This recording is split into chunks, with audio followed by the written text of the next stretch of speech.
Ever since Maruti Suzuki announced the introduction of the Grand Vitara, there has been a lot of anticipation around the vehicle that brings back the Vitara moniker. While the SUV is expected to be launched in India by the end of this month, we got the chance to drive the Grand Vitara in all of its 4 versions. Strong hybrid, 4x4 AllGrip and mild hybrid with manual as well as automatic transmission. Maruti Suzuki has already retained the numero uno position in the compact crossover class with the recently launched Brezza and is now going all guns blazing in the mid-size SUV or crossover segment, which is dominated by the Hyundai Creta. The design of the Grand Vitara ticks most of the right boxes. Its overhangs are fleshed out to give it more of an SUV stance, and the bonnet is flat, especially when viewed in profile. Up front, the block-like nose is full of interesting details, like the high-mounted LEDs and a massive grille. The copious amount of chrome is a bit much, and perhaps glossy black treatment would have looked better with the overall design. Along the side, the strong shoulder line throughout gives the Grand Vitara a masculine form, and the squared wheel arches reinforce the SUV-like feel. But the 17-inch wheels look a bit small for the overall stance and the size of the vehicle.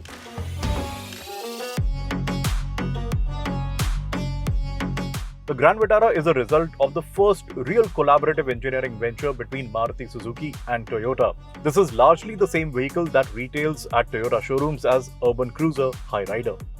What comes from Toyota is its exceptional part electric, strong hybrid system, something that Toyota will eventually make fully in India.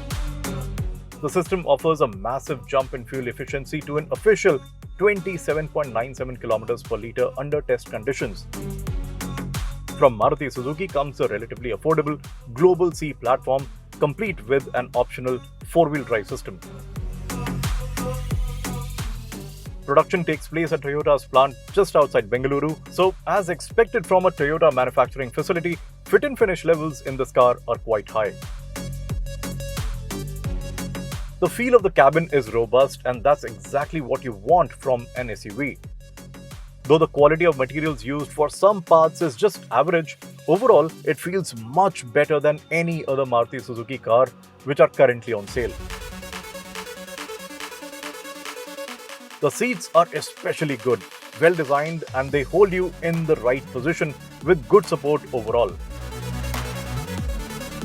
The driver's seat as well as the steering wheel offer enough adjustability to offer you a good and commanding driving position.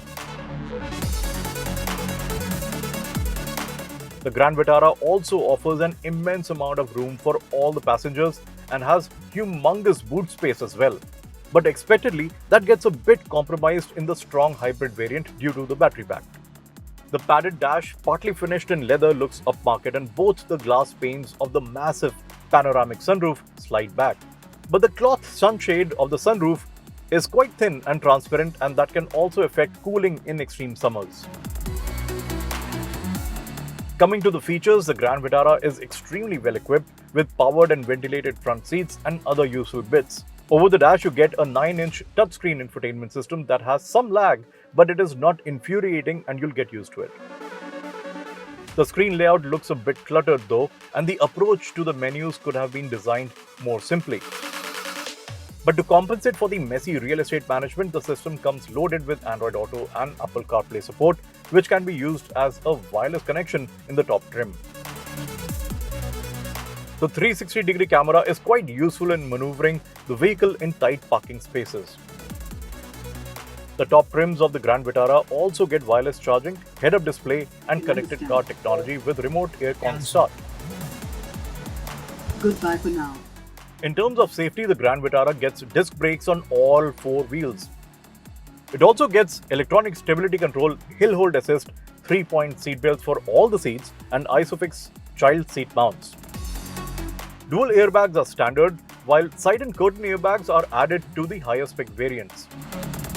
The mild hybrid Grand Vitara is powered by Suzuki's 1.5-litre dual-jet engine, which puts out 103 horsepower and just 135 Nm of torque. The engine is clearly tuned for fuel efficiency, and you can feel the need for some extra torque, especially on steep inclines. And that struggle from the engine can be felt more with the torque converter automatic transmission, which otherwise feels okay in city confines. This engine works slightly better with the 5-speed manual, but again you will feel the need for a 6th gear on open roads. The engine itself is quite smooth and refined to drive at low speeds and offers a steady progression. But try and up the pace and the response drops down, so there is no real sense of urgency even when you press down harder. The strong hybrid, or the intelligent electric hybrid Grand Vitara as Maruti calls it, does accelerate with more energy. Electric propulsion from a standstill is pleasantly smooth and it responds well to a tap on the throttle. But don't expect a strong punch of speed build-up with the 1.5-litre turbo petrol engine. With roughly 80 horsepower of the electric boost and additional electric torque to aid the combustion engine, the Grand Vitara responds very sharply, but only till the battery has enough juice. After that, it takes a bit longer to respond when you stomp on the right pedal. Also, with the mechanical CVT running the show, there is a bit of a wait before you get full thrust. Once the power arrives back, the change in pace is gratifying. But the most impressive fact is that you can expect over 20 km per litre from the strong hybrid version in real-world conditions and more if you drive with restraint. What Maruti has got spot on is ride and handling. Bump absorption in general is excellent even on our really bad roads. And while the setup is supple, there is not too much of a wavy motion either. The steering feedback is also decent. While it feels a bit sticky in returning, the effect is much less compared to the other Maruti Suzuki cars. We tried the off-roading capable AllGrip variant as well over a prepared set of challenging courses, and we can say that this variant of Grand Vitara qualifies as a truly capable SUV. We drove through slush and over slippery inclines. Here the 4-wheel drive lock proved its worth along with the more tractable snow mode. The hill climb and descent assist functions make it easier for the Grand Vitara to execute all the steep climbs quite effortlessly. The 210mm ground clearance further helped to secure the base along with great approach and departure angles. And with all of that, the Grand Vitara feels like the right SUV at the right time, which is going to fill the gap between the usual mid-size crossovers and other capable SUVs in the higher segments. There are some minor issues or drawbacks for sure, but the Grand Vitara is ready to offer many useful features and technologies that have been missing in this segment for quite a long time. And the best part is that there are many options to choose from based on your requirements.